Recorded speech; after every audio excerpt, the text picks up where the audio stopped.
right, and we are live. So if you are listening to this on LinkedIn right now, once again, need your favor, do me a tech check. Ping us, where are you dialing in from? How's the weather there? And if it is morning, what did you have for coffee? If it is already evening, any evening plans? So good morning, good afternoon, good evening, everyone. My name is Lydia Wu. I'm from Whoops, Did I Think That Out Loud? And as usual, this is our once a month session with the lovely Martha as well as Mercedes on the HR Tech Couch Club, where we are basically a completely unsponsored, no nonsense, no BS take on all things going on in the HR tech market today. I'm actually super stoked for this session because I just rolled off of Transform 2025 this week, coming at you live from Las Vegas with my laptop propped on two pillows. So we're going to work with what we have here. But with that said, I'm super excited for this session because a lot of times I hear HR folks saying, like, we got to cut through the vendor fluff. We got to cut through the sales pictures, and we really have to look at the technology and everything else. And yes, I am with them. However, instead of bringing you a panel of HR folks advising you on how to cut through the fluff, I somehow managed to convince a sales guy to join us today and essentially tell us what everything looks like on the other side of the table, if you will. So with that said, I'm going to let everyone do a really quick round of introductions, and I'm going to do Alex's introduction last, and off to the races we go. So Martha, since you're the first one on my screen, I'm going to start with you. Yes, hi. So Martha Curioni, and I have quite an extensive HR background, but then switched over into the people analytics space, about 5 years ago or so, and learned data science, all the advanced analytics stuff. And my latest kind of fascination is reading and listening to anything I can about AI, whether it's HR related or non-HR related, because, a lot of things that you can learn, even if it's not HR. And so that's kind of my people analytics and AI enthusiast, me. Welcome. Mercedes? Nice. Enthusiast and HR. I love this. These are my people. So Mercedes Sullivan, I've been in HR for about 13 or 14 years now. And for today's conversation, my lens is going to be twofold. One, I spend a lot of time doing work like project delivery and program delivery at a large financial services company. So all of the vendor buying to implementing to maintaining to goodbye vendor and everything in between for that large company. And most recently, I moved to a smaller 500-person company. And the difference of how we look at vendors and technology is completely different. So I was so excited to come here and learn from Alex about what does that look like from your side? And do you not care about me anymore because I'm in a little place? So Alex, show me the way so that I can get some love again. And last but not least, Alex, over to you. I'm so excited for today. This is topic near and dear to my heart. So Alex Paz, I've spent the last 25 years working in HR tech, primarily in customer-facing roles, from business development, solutions consultant to account executive. And recently made the switch outside of HR. So this brings me back in a little bit and keeps me going in that area, because I do geek out on this stuff. So I'm excited for today's conversation. And thanks for having me, Lydia. Yeah, absolutely. Okay, so I'm really sorry. Can I just point out what that means? Because he's not in the HR space anymore, that means he really gets to be honest, because he's not employed by any kind of HR tech person at the moment right now. So you get the real deal. Maybe he's trying to tell us stuff. That was part of Lydia's arm twisting to get me on here. So exactly. Okay, so today's gonna be really fun because we basically got almost, I would say, the full 360 around the spectrum, because we have Martha, who is essentially have been a little bit on the buying side, but has never really kind of gone through a full RFP implementation, purchase, and dear CEO, will you sign the contract process? We've got Mercedes, who has done this for an incredibly large organization, financial services, and is now in a smaller mid-sized organization. We got yours truly, who have maybe seen a little too much in the vendor and buying an HR space. And last but not least, we also have Alex here, who's really representing the sort of the sales side of it, the other side of the story, as I like to call it. So first and foremost, I would say for our audiences listening and for those who may be slightly newer to the purchase process, the sales process, or who may be walking the conference floors this season for the very first time ever, Alex and Mercedes, I want to toss this question over to you. How does a sales process actually work? Like Alex, from your lens, like technically, how does it work? And Mercedes, from your angle, how does it feel like it works?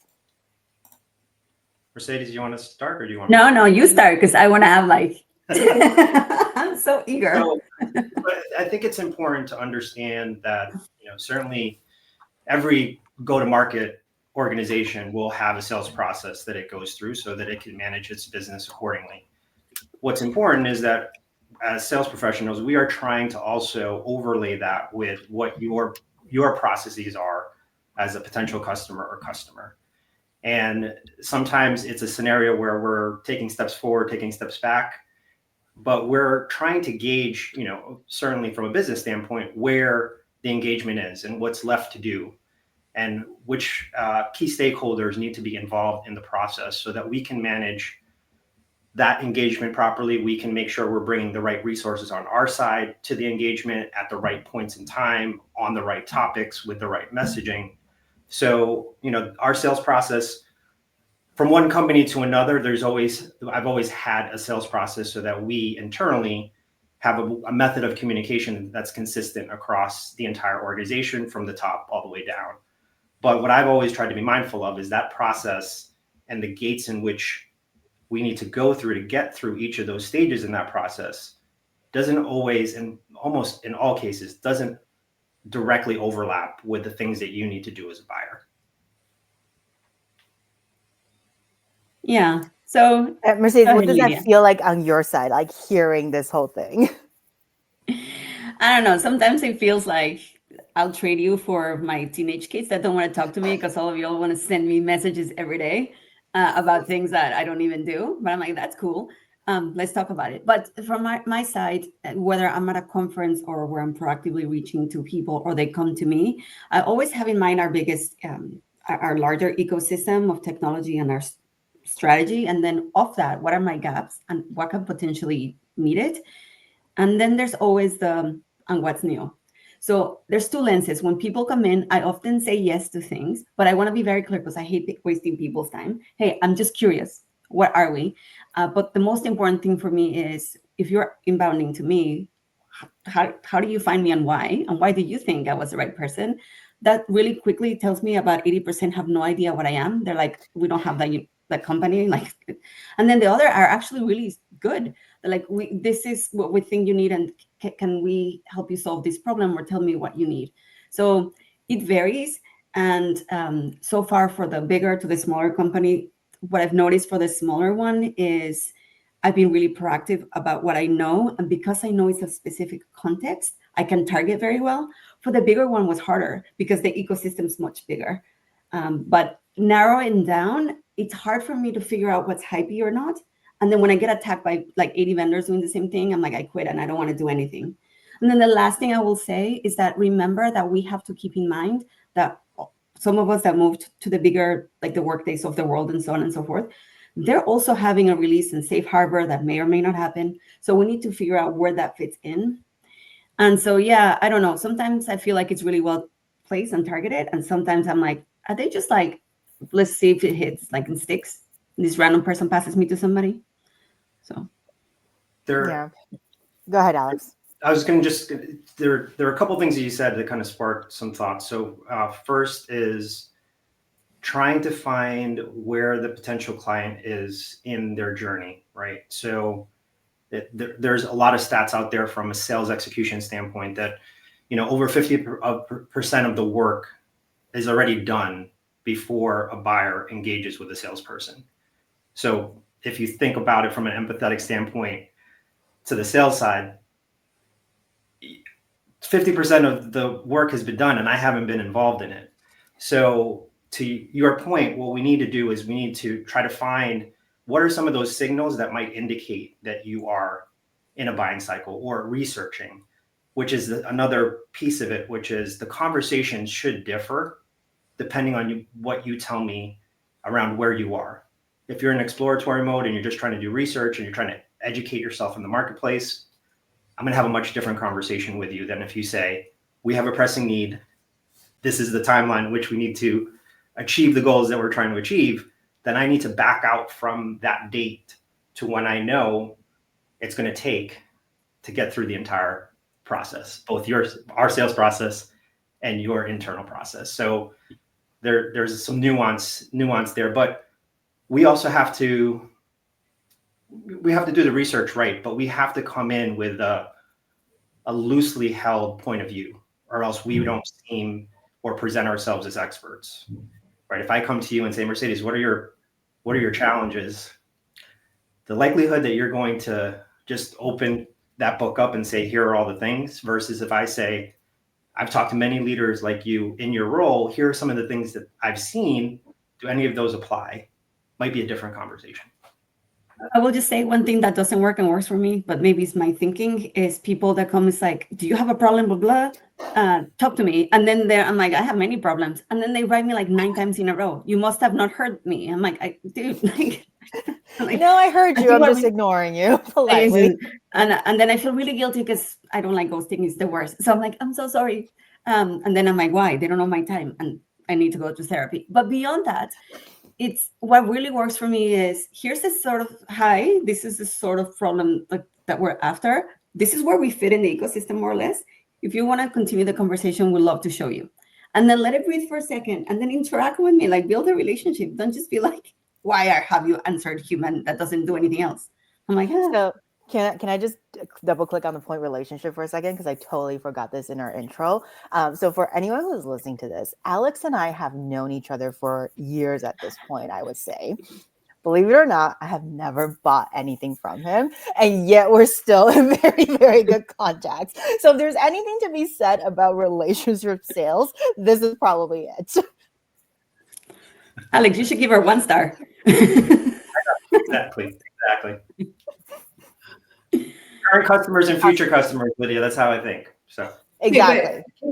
Can I just chime in here, because as the, like, I feel like a little bit of an outsider, and I'm like the viewers that are just watching and tagging along on this conversation, which is fun because I actually get to like speak up. But what I'm hearing is almost like, it happens with like friends, it happens with couples, it happens with colleagues, like in so many cases where at the end of the day, both sides are like, their objectives are the same, right? Like they want, like the person on the sales side wants to help them solve a problem because obviously then they make money. And the person on the buying side wants to solve a problem, and that might be the right solution, right? And solving the problem makes them look good.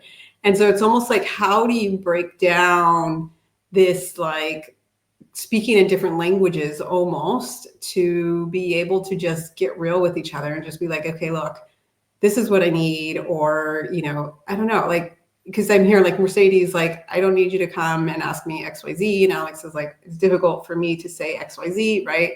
So I don't know, that's just my question or observation. It's the intro. So they come at me with like, hey, I found you through this, or they've been engaging with content or what have you. And then they're like, hey, this is kind of what we do. This is the problem we're trying to solve. If it resonates, this is where we fit in the marketplace, and we'll love an introduction. And if I say no, I love when people say, hey, maybe it's a timing thing. Can I come back in 3 months? It's when immediately they're like, basically, you don't know what you're doing and we're going to help you. And I'm immediately like, no. But then once I have that next step, I love when they ask me, is this kind of the problem? And I love it when we go to the case study. Like, here, give me one example, one case, and then they show me in their demo end-to-end how that works, instead of, here's the 30,000 things my technology can do. I'm like, I don't. Because then you have me thinking, oh my God, it's duplicative to this and duplicative to that. So it's tricky, man. I love you salespeople because I feel your pain, but then I also feel guilty. But sometimes it's just not a good fit. And I'm like, not a good fit. And they're insisting. Yeah. Well, I mean, I think that as salespeople, if we don't want to get ghosted, then when people tell us certain things, then we have to take that at face value. Or we need to triangulate, right? Like, your perspective, Mercedes, may be different than another key stakeholder. And then maybe I circle back with you and say, hey, I talked to Lydia. She mentioned this particular challenge. I know it wasn't something that was important to you at the time, but is this now applicable, right? And so you're trying to navigate those, the key stakeholders across your buying group, knowing when you're working with a large organization. I think the stat is right now it's like 11 stakeholders involved in an enterprise buying cycle, right? So, and we as salespeople have to create if you think about like a red thread, I have to create that red thread across all 11 people that's important to them. So, yeah. But I don't know, Lydia, what do you think about that? Because for me as PMO, I hated that because the triangulation created chaos for my governance. Versus if you work with me, I could then bring back all the stakeholders and help you align them. But it's not the same in other companies. So I don't know, Lydia and Martha, what do you think about that? I would say, Mercedes, you're probably like the unicorn, like the 5 to 10% unicorn that most salespeople would love to have on board, because you get it, right? Like you get that if there is a solution that could work for the organization, you're willing to put your political capital internal to the organization behind it and partner with the sales team. And I think that's a critical part that a lot of folks may not kind of clue into. And what ends up happening is that it's like back to Martha's point, it's like weird miscommunications on both sides, because step one, the HR side may have forgotten to tell the sales team, like, hey, I'm just exploring. I'm just curious. And it's completely fine to be curious. I'm sure there are sales teams out there who would love to engage you in a conversation and maybe just plop you into a nice to have warm lead category instead of will close in the next quarter category. Because whatever category you go into, the level and sort of like forcefulness, I'm going to call it, of engagement is going to be different. Because if you're in someone's next quarter quota, they're going to want to close you and you are going to get that 10 emails and 10 bajillion calls a day. But if it's like a warm lead, they'll kind of like keep the conversation going, help you out, all of that fun stuff. So I think that's step number one. Step number two, like the sort of pitfalls I see on the sales side when it happens, it's kind of like you assume, unless being told otherwise, everyone is ready to buy immediately. And everyone who says, I have a budget, is to buy immediately. Especially like in this world where AI is kind of taking over a little bit. When someone says, I have an AI budget, you need to realize that it's not just that budget for technology purchases. That budget is also meant for internal staffing and resourcing, process redesign, org redesign, change, adoption, and everything else. Because as a salesperson, my opinion, Alex, don't take offense to this, in a way, you get to walk away when the deal is signed. You hand it off to your internal solution consultants and customer success side when the deal is signed. But as a customer, when the deal is signed and when things go live, that's just the beginning. I've now got 2-3 years worth of adoption cycle I got to live with. So it's that level of miscommunication that I think isn't getting addressed in the market. And that's my take as like why there's like weird friction all the time. And why some sales folks, Mercedes, back to your point, will say like, I need you to help me triangulate. But as HR, you're like, dude, I've got political capital. I just pissed off Bob right there. Like, is your solution so good for me? And have you proven to me that you're such a trusted partner that I can risk my relationship with Bob next door to go fight that battle on your behalf? Yeah, Bob was pissed at me the whole time. Everybody's pissed at me all the time. Martha, what do you think? So when I heard you say triangulate, Alex, it reminded me of somebody I know, somebody I used to work for, that the salesperson was working with, I think, and rightfully so, because we were ready to purchase, but we were in that like ready to buy next quarter bucket. And so the salesperson was being pretty aggressive, and because she wasn't as responsive as he wanted her to be, his version of triangulating was to like go to her boss and try to get an answer from him. And so I think when you triangulate, if there's anybody that sells on the call, like like that's just overstepping somebody, right? And that's not good practice. So when you were talking about that, like that's where my head went. But even like what you just said in terms of like Mercedes and like the guy that do I just pissed him off or whatever it may be, like triangulating, going to another stakeholder, what have you, like you have to be aware of the internal dynamics that can cause. Like I've worked for very political organizations before, and let's just say the three of us, you're the salesperson, Alex, three of us all work for the same organization. One of us is in learning, one of us is in like the tech side, one of us is, I don't know, people analytics. And if you go to like one or the other, And if we don't have a good relationship, then you're going to start pitting them against each other, right? And so that becomes an interesting dynamic as well. And so it's just a tricky thing. I mean, I get where you're coming from. Like, you're doing your job, right? Like, I'm not trying to say don't do that, but just be very mindful of the dynamics that you could be creating, or like how you do it. And I would imagine you probably do it much better than that salesperson did. But yeah. Yeah, we wouldn't have somebody else if you had us all pissed off at us, you wouldn't be here. So thank you, Alex. No, I think it's a very, especially to Lydia's point, right? Like, if we've had discussions and we're talking about something that's imminent, right? It has a timeline. It's a timeline that we've mutually discussed. You've explicitly expressed that this is what you're trying to do. There's a balancing act as a salesperson, because I have to, like, in order for you to achieve your goal, I have to get you in a place where we can execute for you to achieve that goal, right? And sometimes what happens is we tell you, like, this is what the typical process is at the end, especially when it comes to paperwork, right? When we get to that point, I always laugh, like, you get the vendor choice, and as a salesperson, that should be a euphoric moment.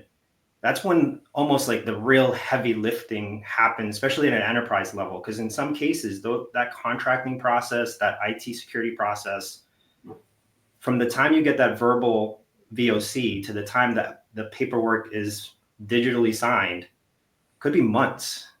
Mm-hmm. So, and if we go back to, you said, I need to achieve this goal by X, but we're not working in a speed in which the paperwork's going to be done, and I can't put resources towards an account that doesn't have paperwork, then at the end of the day, it doesn't matter how long you took. Your expectation as a buyer is that I'm going to achieve this goal that you set for me. So that's where the urgency, there's two places where the urgency kicks in. That's one. And then the second piece is, like Lydia said, when you put, as a salesperson, you put that account in your forecast for a certain time, we also have political capital that we use. So when we say it's going to come in Q3 and it doesn't come in Q3, we have some questions. I'm going to give you an example of all the people that I pissed off in the last one, and then how probably was the same on your side. So I was trying to bring a tool to my organization within HR, and that had AI capabilities. And so I had to do a lot of the governance to convince people within HR, but I also had to convince the governance people across the enterprise. But then there's an internal team that's wanting to do build versus buy. So now I am having politics with everybody. But then the vendor is pushing at me with, if you don't sign by tomorrow, I can't do it. But I'm like, well, I'm not going to sign. And then they were mad, and then they kept coming back and back. So recognizing when just realistic, like, I love it. I love the product. Know that I'm going to keep pushing for it internally. But when I tell you no for X, Y, and Z reasons, when you keep pushing, I'm just going to block you because you're going to cost me my job. Like, almost literally. But I totally understand where you're coming from. And that's why we had a PMO. And I can see when other organizations that they don't have that, it's a nightmare for you, because they say yes to you. They haven't gone through any of the internal process for governance that are going to tell them no. So now they wasted your time and theirs. And so it's so important to have the realistic expectation of who else in your organization, client, needs to approve of this. And then we can start. Because otherwise, I feel you, because I feel like then you're told, yeah. And then we need to go through 50 more steps internally that may come back to a no. It's a mess. Yeah, and then the worst position that I want to be in is to tell a client, like, we basically have to truncate what we talked about as an implementation timeline if you want to hit your deadline, which again puts, like, as a salesperson working with a team, and to Lydia's point, I don't really agree with it, but most salespeople, with a grain of salt, that understand that referrals are key to their success, will stay involved and will make sure that the hero part of the story comes to fruition for their client. That is so important for really good salespeople, especially if you plan on being in an industry for 25 years. You have one or two bad experiences, word travels fast, and your career could be over. So that's part of where, and Mercedes, to your point, like, there's been so many times I've experienced where it's at the final stretch. And even when we talk and say, who else needs to be involved? And we've gotten those people involved. At the finish line, they'll say, IT says they can't do anything more. They're spread thin. And the reality is, in most organizations, there's never a good time to implement a software. Like, there's no calendar in a corporate calendar that says these 3 weeks are the best weeks to implement software. Nowhere in history have I seen that be the case. There's always something overlapping with what you're trying to accomplish. So because it's not a tech problem, it's that HR hasn't gotten their act together on of how to roadmap and think about delivery and deployment and implementation as a strategy. Yeah. And that's messy, and that's what you're seeing. Yeah, for sure. I'm going to make one last point on this, and I do want to pivot over to the question that Martha had for us earlier as well. And the point I want to make is, honestly, I would say it wasn't until I got on the vendor side of the house about 1.5 years ago and really understood what it looked like, did I have the level of empathy I do now for both sides of the equation. And if I were to leave one thing, I think it's more empathy and understanding for both sides of the equation, because genuinely we're all trying to head to the right place. It's just somehow one of us is firing on the AM wavelength, the other one's on the FM wavelength. And the reason why I say this is sorry, Lydia, before you pivot, yeah. Then my question then that I'm going to throw out there, similar to my earlier, how do we break down these communication barriers and speak the same language, is how do we increase the empathy on both sides? Because I think that will contribute to the communication barrier. And I don't know the answer to that. Maybe it's more sessions like this, but that is another just thing that popped out at me. But go ahead and pivot. I think it's, so really quick for your thing, I think it's like just knowing how to build a relationship, right? Like, don't go in it from like, what am I going to squeeze out of you next quarter? What assets am I going to get out of the sales side? What like sales leads am I going to get out of the HR side? It's like, do I like you as a human being? And do we think there is a relationship there? And the sale will come naturally. Like, I have referred folks over to like relationships I have built that just never bought from for one reason or the other. And those have turned out to be really successful deals. And I think it's kind of like going back down to that level of trust as well. So quick pivot over to Martha's question here. Martha, I think I'm going to let you ask it, but it was your question regarding like, how do you know what's legit? Like, how do you know what's real?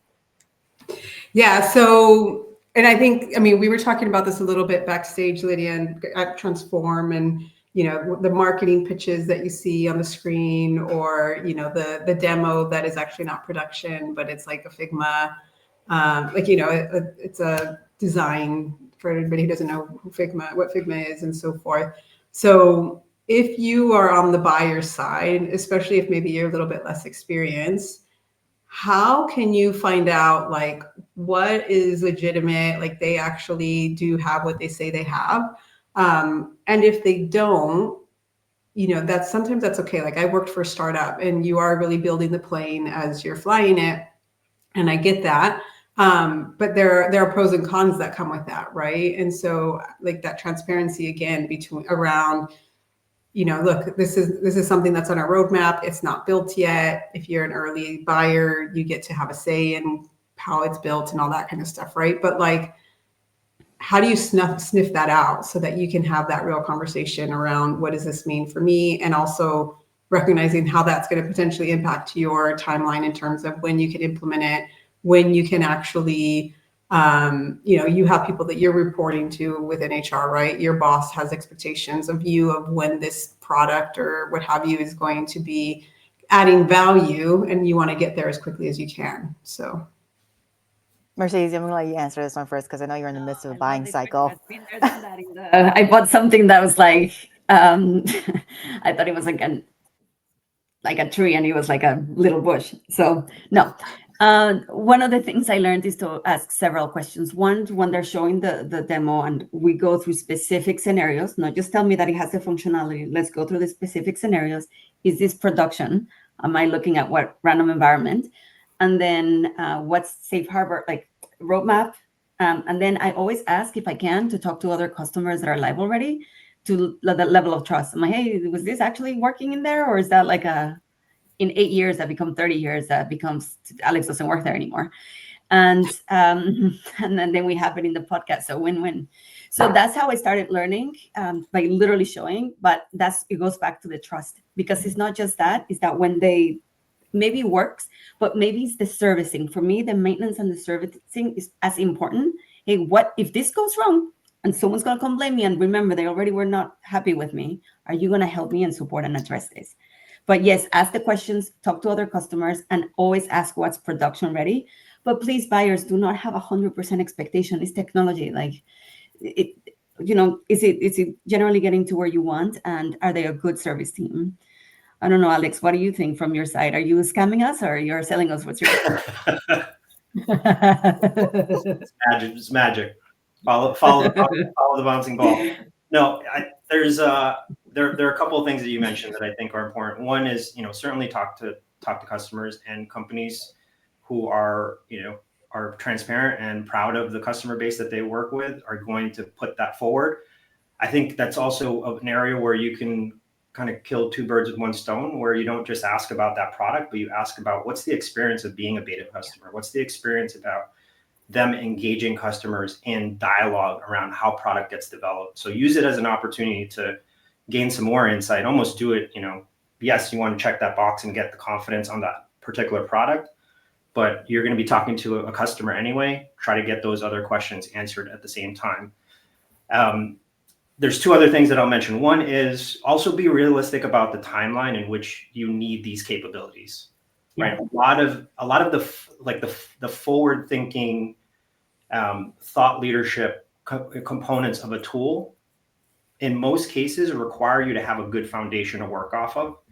So if you're just implementing this tool, and let's say we were talking about data earlier on, you need a good set of data for a reporting tool to actually provide value. Factor that into when you actually need that capability. Right? If it's going to take you 6 months to aggregate enough data for that to be meaningful, factor that into the schedule. Be realistic about the timeline that you have for that capability. Are you ready, vendor? I mean, are you ready, customer? Because exactly, yeah, the tech is us, right? But we can talk about it. Yeah, and I think just picking up on what both of you said, number one, and just for background, I did a calculation the other day. I have reviewed about over 800 HR tech, heard probably over 1,000 pitches at this point. So it's been a lot. I have seen both the good and the bad side of things. I think when you ask for a customer reference, I usually ask for two now. One, I will tell them, give me a customer reference where things have gone phenomenally well and they're your dream customer, because I want to know what the ideal target for that vendor looks like. Second, I will say, give me a reference where things haven't gone so well. And like where things didn't go as expected, they're still kind of a customer. I want to talk to that, because that basically goes to show me, does the vendor have my back when things go south? And what are some of the pitfalls that could possibly go south? Because everyone will give you a glowing review customer who will just kind of pitch them and preach them and everything else, but not many are ready to manage the relationship and damage control the ones who haven't done well. So the ones who actually can present a customer profile of saying like, hey, these guys haven't gone so well, but they're still willing to talk to you and all that. That to me is like extra bonus points of that level of transparency and that level of trust. Second, on the level of trust, I think it's also the fact that, can you play with it? Can you try to break it? So one of the reasons why I reviewed the technology that are available for individual licensing is because these guys are not perfect, but they have built it. They have built it and they have the guts to come out and say like, you know what, we're ready to go. Just play with it, see how it goes. Go ahead and try to break it yourself, because at least we've done the initial level of homework.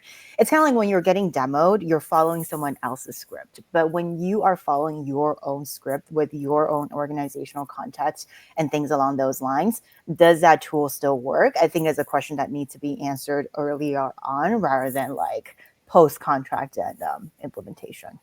Martha, did that answer your question? Yeah, I mean, I think the other thing, or kind of the other thing that came through my mind, which I think is a little bit with what you were touching on right now, is there are times where also something's production ready, but then once you implement it on your side, with my data, it doesn't work, or, this feature that's here, or this filter or whatever that is built in, like there's an employee table and there's a column like that is not relevant for my organization, but everything says like NA down, right? And so like, it's almost like, how do you also understand, I don't want to say customizability, right? But like, sure, it's production ready, but it's like very, what's the word I'm looking for?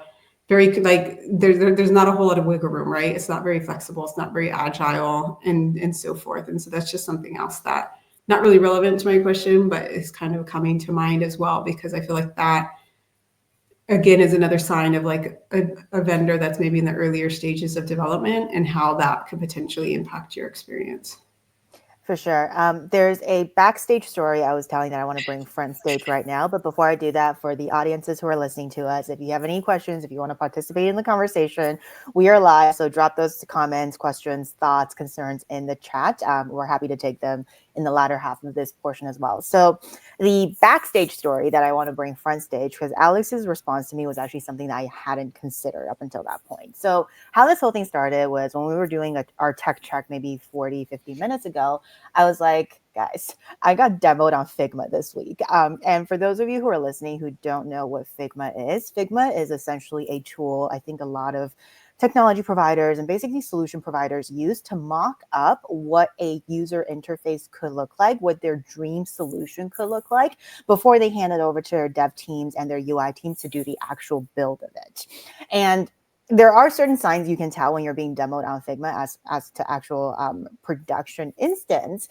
And for me, in that moment, I was like, OMG, how is it that you are at a trade show and your product is not ready and you have to demo your basically mock-up screens at that point in time? Alex, do you want to share what you said from your perspective in terms of the pickle that the sales team was in? I thought it was really profound. Yeah, sure. So, and I think Martha, you mentioned this, like the pace of change is rapid, and especially in software. And so if you think about it, like that trade show floor is one piece of it, whereas, that you're investing time, money, and resources into presenting your best self at that event. And if you think about it in other engagements, like we talked about, further in a sales cycle or buyer cycle where we're doing that finalist presentation, we can't have us be in a position where things are glitchy. And even though the reality is, and I think Martha mentioned it, like there is expectation that it is going to be glitchy, but the reality is in a buying cycle, you're not going to care. You're going to view that as a ding, right? And so we have to put ourselves in a position to put our best foot forward, present the technology in the best way. And sometimes a Figma is a stopgap between, where we are and where we want to be as far as show ready, if you will. But what I also mentioned is that, for us as salespeople, we don't like it either. Like we would rather stay in our demo environment and stay consistent in one place, because for a change management, even just you think about, especially with a lot of these meetings now happening in Zoom, I'm having to think about looking at 11 or 12 faces, reading that room, navigating the agenda, time management. Like there's all these things that are at play, and you throw this Figma into that mix. As a salesperson, that's challenging. You get over it because that's what it is, but that's the other perspective, where that's why we put some of those things in position for certain parts of a demonstration. I think to Mercedes, one of your points, but if the question's asked, or I'd rather just be proactive about it and say that it is and cut it off at the knees. Again, perception is 9/10 reality. So if I don't say it ahead of time, if you realize it afterwards, you're going to probably hold that against me. Mm-hmm. Just human behavior.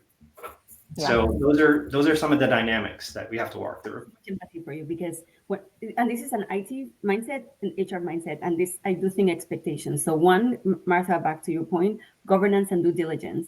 When I was assessing, make sure my architect and data and all those people are there so that we can kind of figure out what's going on. And we also understand for a wider ecosystem what things may be coming and how that's going to link. So all of that, a lot of people don't do that. They're just like individual problem, individual tech. But the expectation piece. So I remember doing retirement tech. We were doing our demos built in-house and doing the demos and be like, oh my God, there's 50 workarounds in the back end. Right? So I feel you. But it's expected that it's not going to be perfect at first. I do feel like when I moved from IT to HR, the expectation of this being perfect always was wild. And this is why I moved to productizing and agility.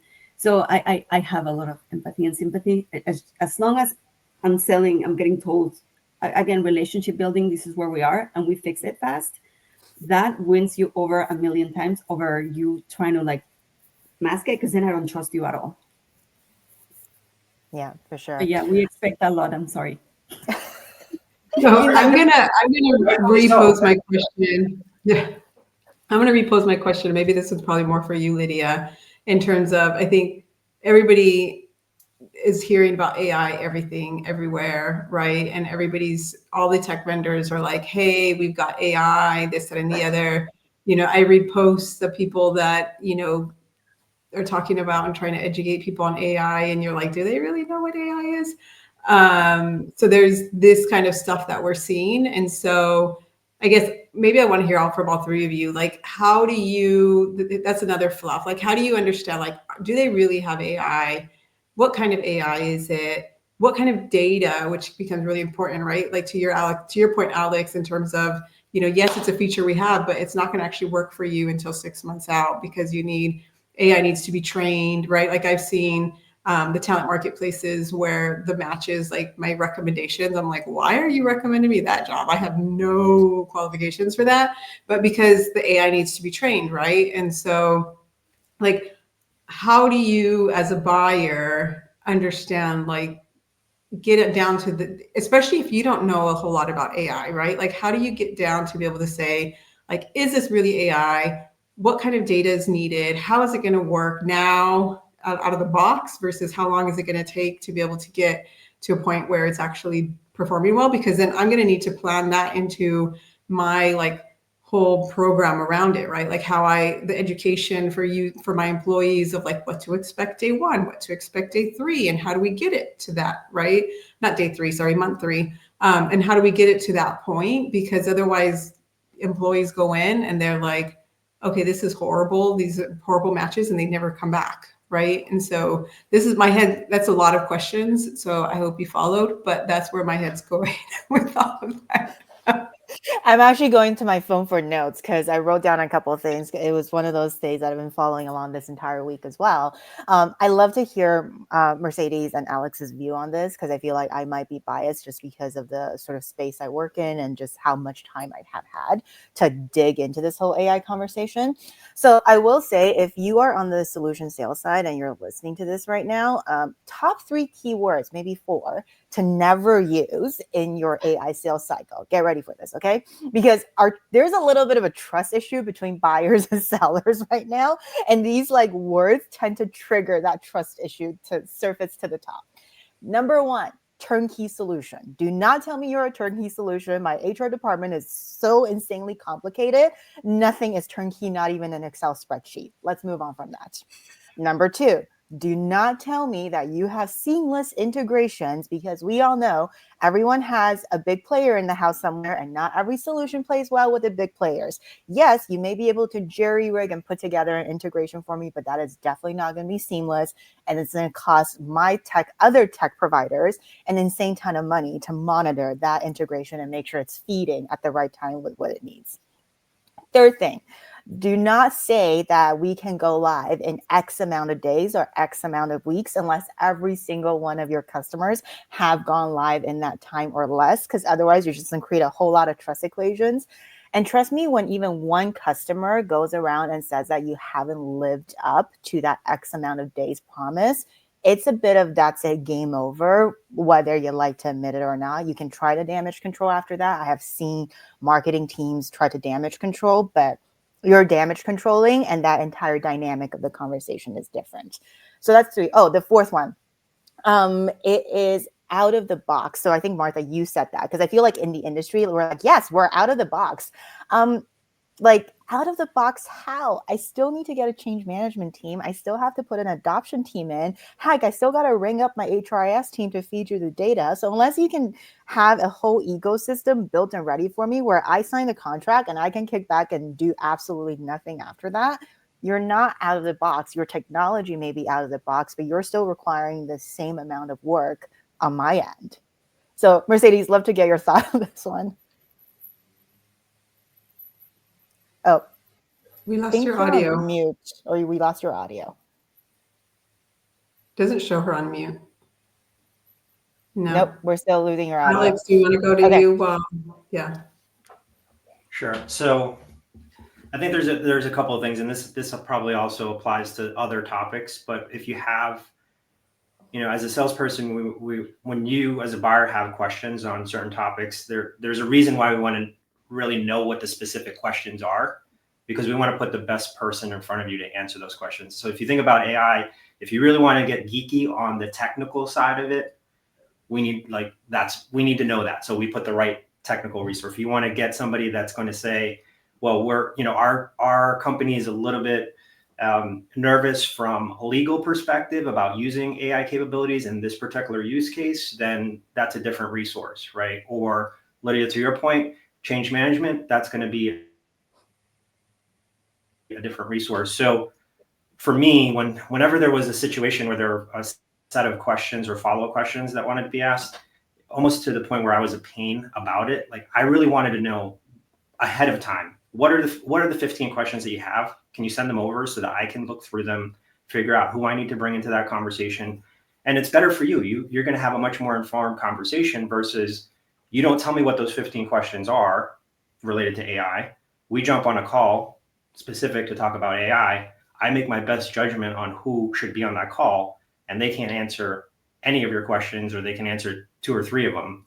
And again, bad experience for both sides. So, and I mentioned it earlier, like these AI capabilities are great, but put some perspective on when those are going to be applicable to your situation. I wouldn't necessarily base, because of how quickly and how rapidly things are changing, I wouldn't base my decision based off of what AI capability you're seeing today. I'd probably base it off of all the other foundational things that are going to make that AI more effective, right? Yeah. To your point, it needs good data. It needs robust data. It needs data that's more holistic, different pockets of the organization, different job levels. Like, you have to get to that point first. So does the technology have the foundational pieces to do that well in order to have that AI actually do what it claims it's going to do? Yeah. Mercedes, are you back? Can you hear me now? Yes, you're back. So first one random thing, vendors play well with each other. Sometimes when you have to transfer data from one to the other, Lord, we see your dirty laundry on the back. Not cool. Be kind, sharing is caring. And then we talk on the back end. But to your point, I think we're going back to my pet peeve always, which will be on my grave. The technology is not the product. What is the business purpose or business thing that you're trying to solve, and how does my technology or my tool or my thing help you fix it? And then within that, there may be some AI capabilities. All the organization, and that's on us, we need to start making really sure that we have a governance process, and here's the things that we care about. Here's a business decision that we made, and here's like a legal decision. Please bring that up to the front with your vendor. So first I'm like, hey, can your thing fix my problem?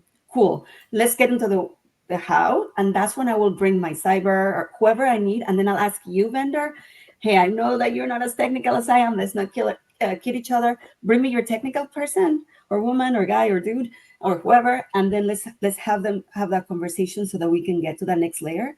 But I don't even want to get there if your thing cannot solve my business problem.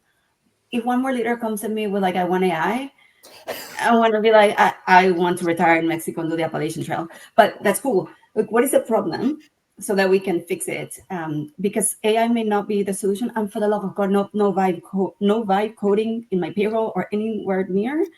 But yes, clear on what we internally require. It'll vary by organization, and vendors, be very clear upfront. It's going to save you tons of time. But please do bring your technical teams and ask that your person that you're selling to bring their technical team. Do not assume they know the technicalities. Yeah. We may look smart, but there's levels.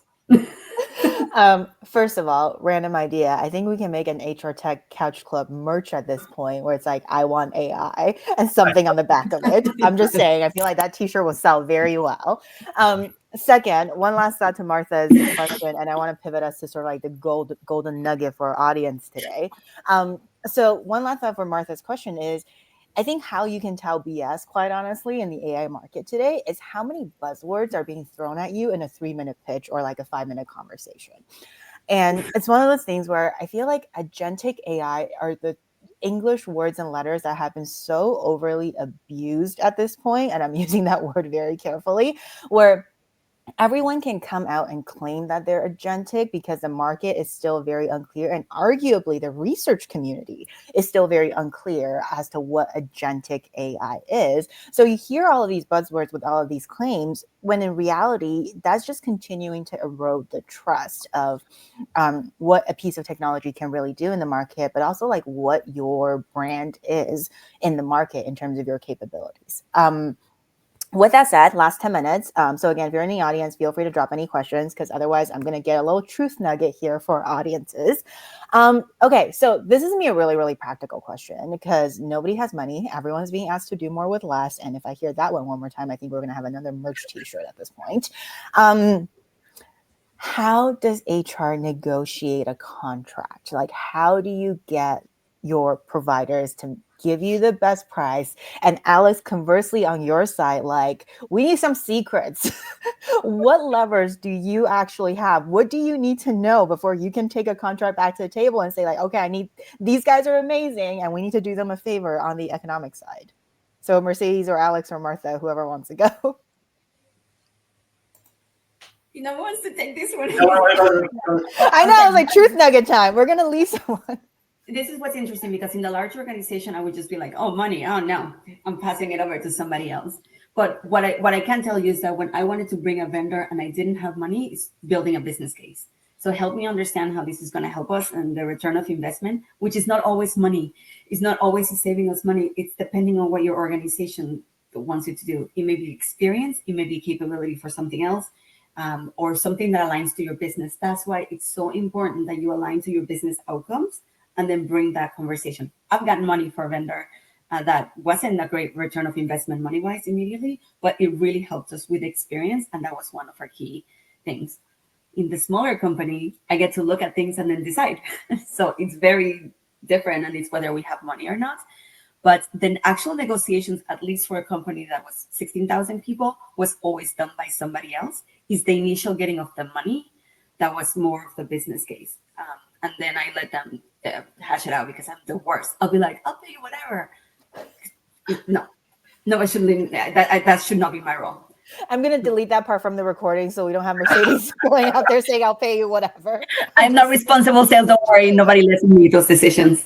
That's going to be part of your sales profile on every HR tech software company's CRM. No, it has to, listen, no, seriously, it has to be really aligned to one of the business outcomes. But when it comes to either selling or negotiating, I leave that to other people more comfortable with those conversations. But Alex, how do we make it work, my man? Tell us. Well, so I always like to start really early on, try to have the buyer think about it as an investment versus a cost, because I think that positions a lot of different things in a different way through a different lens. When you think about it as a cost, it's like it's a cost, we're going to eliminate it, but if it's an investment, there should be a perceived ROI to it. So that's the first thing, and basing the conversation around that. And so then we can talk about building the business case, and that's where Tidbit, again, where the partnership has to be really strong. If you're guarded with that information, I can't help you build that business case.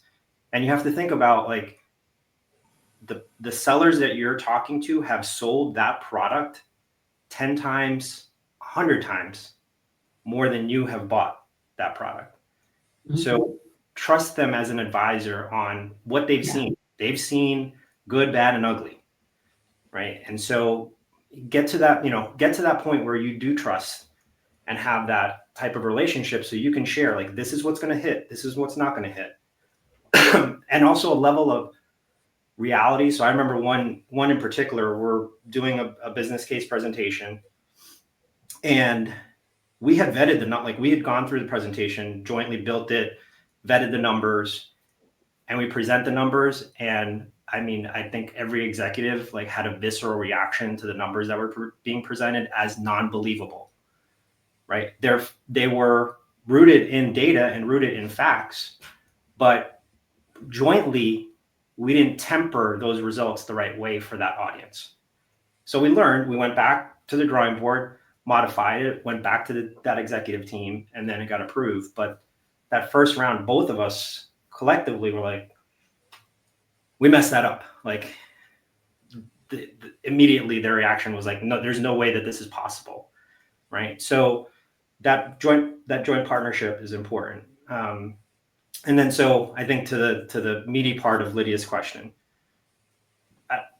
salespeople, if you have a good relationship with your salesperson, and buyers, if you have a good relationship with your sellers, you're going to talk about what the levers are, right? And it also depends on the type of company. If you're negotiating with a public company, you know they have quarterly earnings. Like, they got to get deals in a certain time frame, because that's going to affect other things that are pretty gravitas, right? Like, or if you're an upstart, like, that might be, that year could be their Series B or Series C funding. Like, so there are some things that are really important aside from just putting a deal on the scoreboard.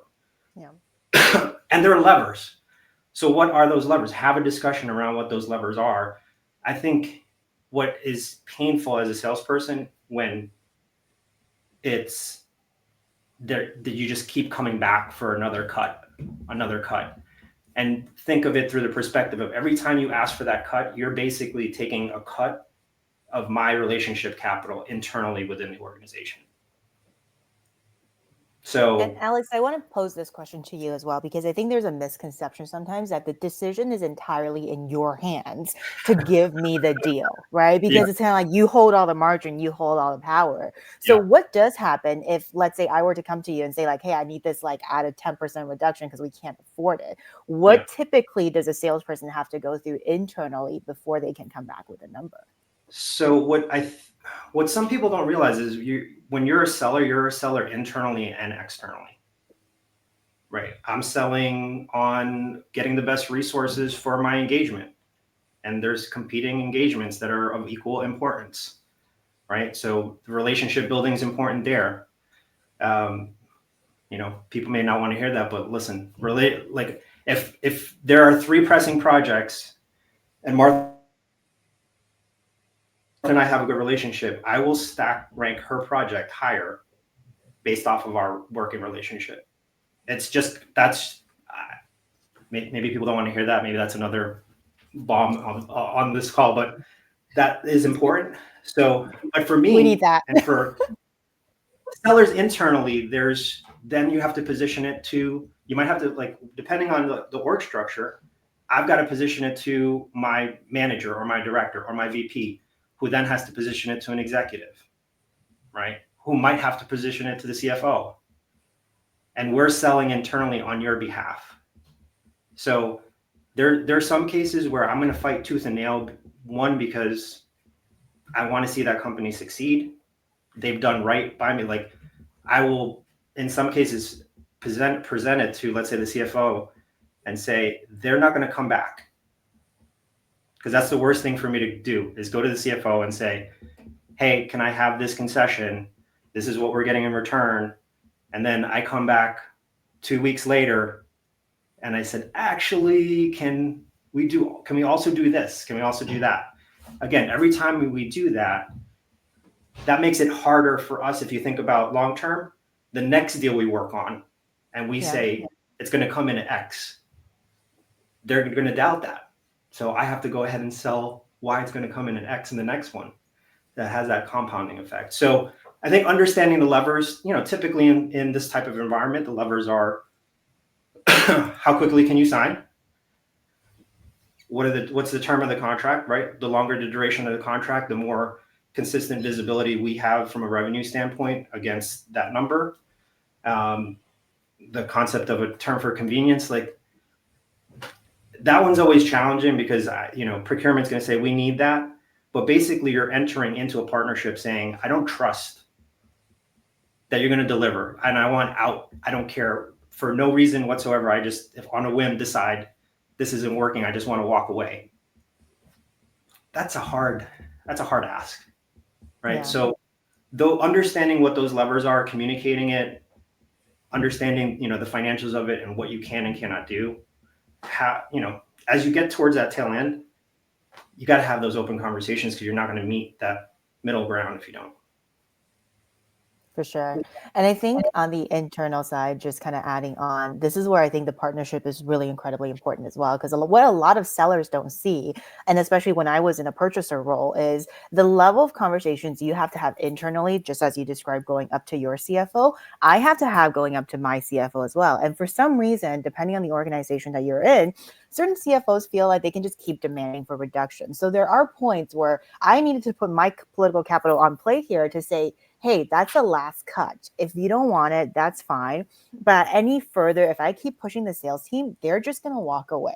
So we need to make a decision. Again, to Mercedes' point, going back to that original business case, do we actually want to do this or not? Or is it about like how little can we possibly spend on this entire deal? So, Martha, wrapping up our thoughts, I'm curious from your angle, what did you learn out of all this whole conversation today? Because I feel like you're the most representative of our entire audience base. No, I mean, I think for me, I learned that the relationship, the trust, the empathy, the communication, I mean, though that aspect of it is key for it to be like a win-win, right? For on the sales side and the HR buyer side. And I know we're out of time, so maybe we can do a follow-up post later, but I would be also curious to understand, like, hey, Alex, you're the sales rep that was assigned to me. I'm not vibing with you. I don't feel like I trust you. And how do I ask for another salesperson? Like, how does that happen? Is that okay? Right? Because if that trust factor, but by the way, you like me and you're going to put me higher priority, I'm there with you. But that was hypothetical. So yeah, how do you deal with that kind of dynamic if the trust and everything is so important? So, but maybe that'll be a little teaser. Maybe that will do. That'll be your next oops post or something with, That's a good one. That is a good one. Okay, so we are on top of the hour. We're going to leave with our first cliffhanger ever. How would Alex handle a situation where someone asks him that they need a different sales rep because they're just not vibing along? All right. So this has been another episode of the HR Tech Couch Club. Thanks so much for joining us either live or in recording afterwards. Hope you enjoyed this conversation as much as we did. And stay tuned for next month as we go back to the whole conversation of analytics, AI, what the heck, and what is coming next. Thanks so much, everyone. Appreciate the time. Bye.